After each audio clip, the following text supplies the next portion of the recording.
নমস্কার বন্ধুরা, আজকে তোমাদের আবারও আমি একটা নতুন রেসিপি করে দেখাবো।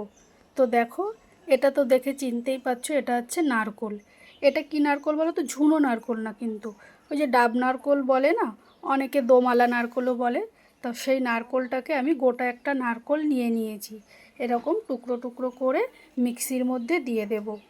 আর দেব বেশ কয়েকটা কাঁচা লঙ্কা, আর সামান্য জল দিয়ে একটা মিহি পেস্ট কিন্তু আমি বানিয়ে নেব। আর দেখো, এদিকে নিয়ে নিয়েছি আমি 3টে আলু। আলু 3টেকে কিন্তু এরকম টুকরো টুকরো করে আমি কেটে নিয়েছি। আর নিয়েছি এখানে বড়ি। বড়িগুলো কিন্তু আমার হাতে দেওয়া বড়ি, তো আমি দিইনি, আমার এক বান্ধবী দিয়েছে। তো চলো এবার রান্নাটা করি।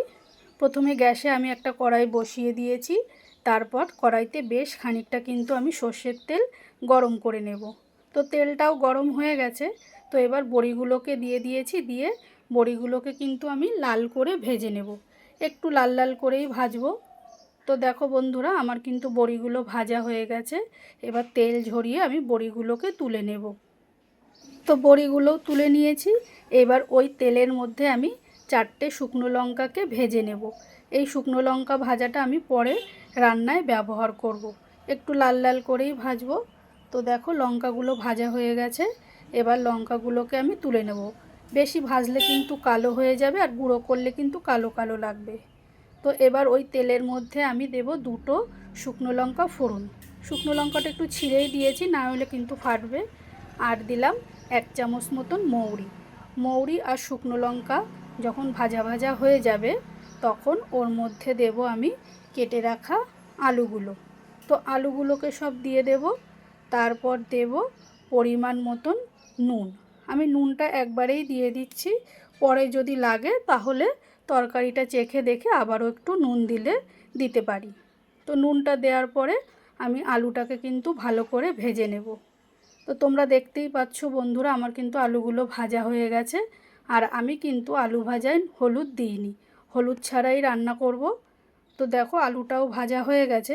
এবার যে আমি নারকোলটা বেটেছিলাম, সেই নারকোল বাটাটা কিন্তু আমি দিয়ে দিলাম। এটা দেওয়ার পর কিন্তু আমি আগে একটু নাড়িয়ে নেব, তা না হলে কিন্তু নিচ থেকে ধরে যাবে। তো একটু নাড়িয়ে দিলাম।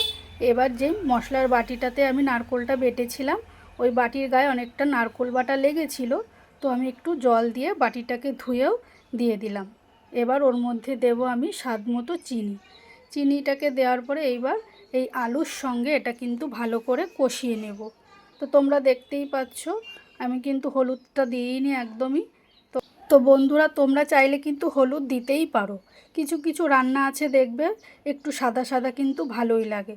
তো দেখো, আমার কিন্তু আলুটা কষানো হয়ে গেছে। এবার যে ভেজে রাখা বড়িগুলো ছিল, বড়িগুলোকেও দিয়ে দিলাম। দিয়ে আলুর সঙ্গে বেশ খানিকক্ষণ কিন্তু আমি কষিয়ে নেব। তো দেখো, আমার বড়ি আলু সমস্ত কিছু কিন্তু ভালো করে কষিয়ে নিয়েছি। এবার এখানে দেব আমি দুধ, লিকুইড দুধ দিয়েছি। তোমরা চাইলে কিন্তু জলও দিতে পারো। তো আমি এখানে দুধটাই দিয়েছি। তো দুধটা দেওয়ার পরে একটু নাড়িয়ে চাড়িয়ে নেব। নিয়ে আমি কিন্তু 10 মিনিট মতন রান্না করব। বেশি কিন্তু ফোটাবো না, তাহলে কিন্তু বড়িগুলো সব কিন্তু ভেঙে যাবে। তো বন্ধুরা দেখো, তোমরা রান্নাটা কত সুন্দর লাগছে দেখতে সাদা সাদা হলে। তো দেখো, 5 মিনিট পর আমি কিন্তু আবারও একটু নাড়িয়ে চাড়িয়ে দিলাম। দেখো, এরকম কিন্তু গামাখা গামাখা ঝোল থাকবে। একটু ঝোল রাখবো, তা নাহলে কিন্তু ঠান্ডা হলে বড়িতে কিন্তু ঝোলটা টেনে নেবে। তো দেখো, এবার ওপর থেকে দিয়ে দিলাম যে লঙ্কাটা আমি ভেজে রেখেছিলাম, সেই লঙ্কাটাকে আমি হাত দিয়ে গুঁড়ো করে দিয়ে দিয়েছি। দেওয়ার পরে কিন্তু বেশিক্ষণ আর নাড়াচাড়া করতে হবে না, ওই 5 মিনিট মতন নাড়াচাড়া করে নামিয়ে নিলেই কিন্তু রেডি হয়ে যাবে আজকে আমার মালাই আলু বড়ি। তো বন্ধুরা, তোমরা একবার হলেও কিন্তু এই রেসিপিটা বাড়িতে ট্রাই করতে পারো। তো বন্ধুরা, তোমাদের কেমন লাগলো আজকে আমার এই রেসিপিটা, আমাকে কিন্তু অবশ্যই কমেন্ট করে জানিও। আর যদি তোমাদের ভালো লেগে থাকে, অবশ্যই একটা লাইক ও শেয়ার করে দিও। আর হ্যাঁ, পুরো ভিডিওটা দেখার জন্য অনুরোধ রইল তোমাদের কাছে।